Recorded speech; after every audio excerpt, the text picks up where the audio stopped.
Sonic toys. I feel like I've exercised every other aspect of this franchise, from the games, to TV, to movies, to even books, but merchandising has never really been something that I discussed very much. And this is weird because I actually really enjoy collecting Sonic the Hedgehog merchandise and memorabilia, mostly action figures. Growing up, I always figured that I was into retro games. I'd go to car boot sales and pick up anything gaming related I could. I had like 3 SNESs, 7 Mega Drives, and a giant wall full of games. SpongeBob's Friends Unite. But the thing is, I never once played a single one of them. Why was that? Well, I eventually came to realize that I wasn't actually into video games, not to the same extent at least. I realized that what I actually liked and enjoyed were the characters present in said games. Pac-Man, Ratchet and Clank, Crash Bandicoot, and most importantly, Sonic the Hedgehog. And from then, I kind of shifted my focus from collecting video games to collecting Sonic merchandise, because that's what I personally liked. And when you're constantly trying to update yourself on the new stuff coming out from different manufacturers, you come to realize a lot of the common occurrences with the releases, what pits they fall into, and ultimately, the realization that you're wasting your money on incredibly cheap pieces of plastic. There's nothing wrong with this, of course. Hell, I'd be a massive hypocrite if I thought there were. But I still think it'd be interesting to discuss the topic of Sonic the Hedgehog merchandise, mainly focusing on the toys, and go over what I think are currently holding them back from being able to achieve their true potential. Like I've discussed before in my channel, and I'm sure many of you are already aware, Sonic was always meant to be this multimedia icon, never only to be restricted to video games. But despite this initial plan, it actually took a long while for us to receive any actual toys or action figures featuring Sonic and his cast of characters. The most we'd get are the very rare occasional bandy figures or small fragile figurines. It wasn't really until 1999 with the release of Sonic Adventure for us to get our first proper batch of widely released Sonic toys, with Resource's line of adventure figures. These things are fucking great. Sure, they look a little funny, but I think they add to the charm. Makes them stand out, you know? You can tell Resource tried their best to capture the vibe given off from the Sonic Adventure artwork from the time, with the more noodly limbs and exaggerated expressions. They also feature a wide variety of characters too, most notably being the only time we have ever received an action figure of E102 Gamma. But the thing with toy licenses are, every couple of years your contract runs out, and you have to renegotiate with Sega as to whether or not you're going to continue to make merchandise of the IP. I'm pretty sure Resource ended up going out of business sadly, despite having planned on doing Shadow and Rouge figures for Sonic Adventure 2. So the license was then passed to Toy Island, then Jazzwares, and Tomy, with each slowly refining the look and feel each time, getting more and more close to a truly game-accurate Sonic figure. And after Tomy lost the license, which I can only imagine was due to them wishing to not continue it after the massive failure of the Boom toy line, which infamously caused a bunch of retailers to lose faith in the Sonic brand, the license was then given to Jakks Pacific, who still retain it to this day. And this is where I'd like to start delving into my issues with being a Sonic collector at this current time. And it's not because Jakks are a bad manufacturer or anything, quite the contrary. At the rate they're going, I'd actually consider them tied with Jazzwares for the top spot, if not a little better. But this is more of a piece that discusses the problem of trying to collect Sonic merchandise from Jakks Pacific, and what I think could be done to improve upon this in the future. Not that they'll actually take my advice, I mean, what the fuck do I know? YOLO! Sadly, my first complaint isn't even something they could really fix realistically, and it's what I was talking about before for Saurus. Jakks Pacific Sonic figures are too perfect. I know, this shouldn't be a fucking complaint, but hear me out. Jazzwares obtained the rights to make Sonic toys in 2008, and lost it around 6 years later in 2014 to Tomy, who then kept the license for 5 years, losing it in 2019 to the current owners Jakks Pacific. Jakks recently extended their license with the series for an undisclosed amount of time, but a part of me feels like we could see them losing it to another company in 2 to 3 years. Why is this an issue though? Well, it's because every time a new manufacturer obtains the Sonic IP, it means that we have to sit through them having to go through the same basic character releases over and over again. Sonic, Tails, Knuckles, Shadow, etc.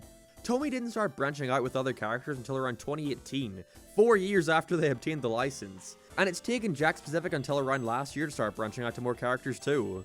And even then it was very limited. Mostly just classic characters like Mighty and Robotnik, or the cool Mecha Sonic figure. But if we have to see another manufacturer snap up the Sonic IP, then it means having to shed out hundreds of dollars on the same figures we already own. And I know the obvious solution here is, don't buy the figure if you don't want it. But I have no self-control. This wouldn't be a big deal if I feel like we hadn't pretty much perfected the small-scale Sonic figure. Like I mentioned, the Resource ones look fucking ugly and weird, but they're unique. They stand out in a shelf, you know? The Toy Island ones were based on Sonic X, so they get to replicate the style from that show, and even have a couple exclusive characters such as Chris Thorndike, who I for some reason own 2 boxed figures of. I genuinely don't know where one of these things came from, it just appeared in my room one day. Jazzwares stand out for being so tiny but full of articulation, For non-toy enthusiasts, this means the amount of movable parts the figure has, which sure causes them to look oddly buff for Sonic characters, but again, it stands out. Like, we can all agree the one on the right is objectively better, but there's just something about this abomination that draws your eye. Like Toy Island, Tomy didn't have the best Sonic line out there. They had barely released any main series figures, and when they did, it looked like shit. But even then, they have the unique Boom line under their belt, so their merchandise will definitely stand out and go down in Sonic history. But Jakks figures, they're just... well, like I said, they're perfect to a fault.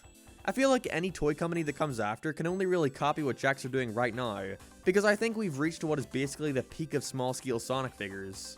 Again, in regards to this, there's nothing Jakks can do. All I can hope and pray for is that their line of Sonic Movie 2 figures, and their recently announced Sonic Prime line, does well enough to not only diversify the selection of characters we see merch of, but also does well enough to ensure that Jakks Pacific wish to continue their partnership with Sega for the near future.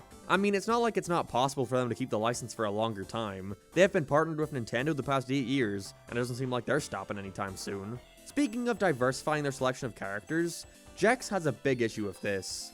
For the first year or two of their line, they basically only released the same 7 characters over and over again. Sonic, Tails, Knuckles, Shadow, Eggman, Metal Sonic, and Super Sonic. It was just that, being forced to rebuy that over and over again. I think a big problem came from their launch. They started the series with bendy figures, which I can see the appeal of. It makes them more game accurate since, again, noodle limbs. However, they don't have very good longevity. The wires inside get worn out over time and they begin to break, making them harder to pose. So after releasing 7 characters in this line, I can assume they realized their mistake, whether it be from the line not being well received, or simply not selling well enough. But they almost immediately went back on their decision, and announced proper articulated figurines. But not just a 4-inch line, but a 2-inch line as well. Yep, so you know what this means. If you want to collect for Sonic, you not only have to buy the bendy version of the character, but also the 4-inch version, but also the 2-inch version. Lovely.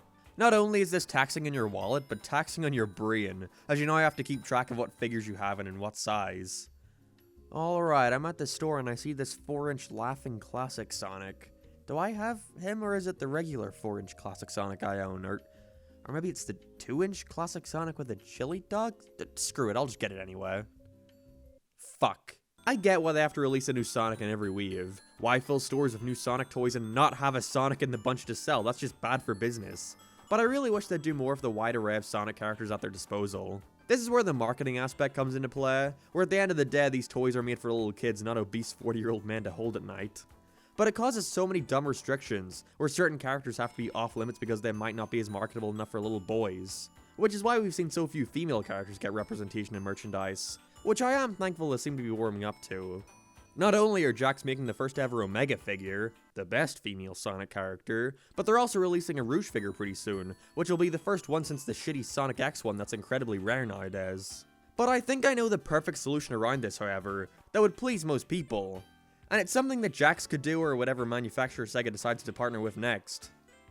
Focus on collectors, not kids. Let's be real, what kid is buying and playing with toys these days? They're more concerned with who's going to be in the next Fortnite update. And to be fair, I'm right there with them. But Jakks recently announced another collector's figure, as a sequel to their classic Sonic one, that being a modern Sonic one. And I think this would be the perfect approach in the future for how to go about this stuff. What if you have your normal line of figures, do whatever you like, make all the shitty neon Sonics you want. But at the same time as that, how about you have a collector's series running that's more aimed towards hardcore fans of the series? So you can focus on creating high quality, but not overly expensive action figures of some more lesser known Sonic characters. First 4 figures, I'm looking at you. $500 for a shitty diorama? I don't fucking think so. I think there should be a company who embraces Sonic's cast with action figures in the same way that GE does with Sonic plushes. Have you seen the shit they're coming out with? Tangle, Whisper, Fang, Chaos, the Babylon Rogues, and even fucking Mephiles. Sure, they may be a little more expensive than the kids' plushes, but you know what? We're Sonic fans, we're gonna buy it anyways. And I can't wait for the day when a toy company realizes this fact and tries to capitalize on it. This is probably my most whiny video yet. I literally just bitched about Sonic toys for 10 minutes despite buying them all anyways. Perfect. This is what my grandkids are gonna remember me for, I'm sure.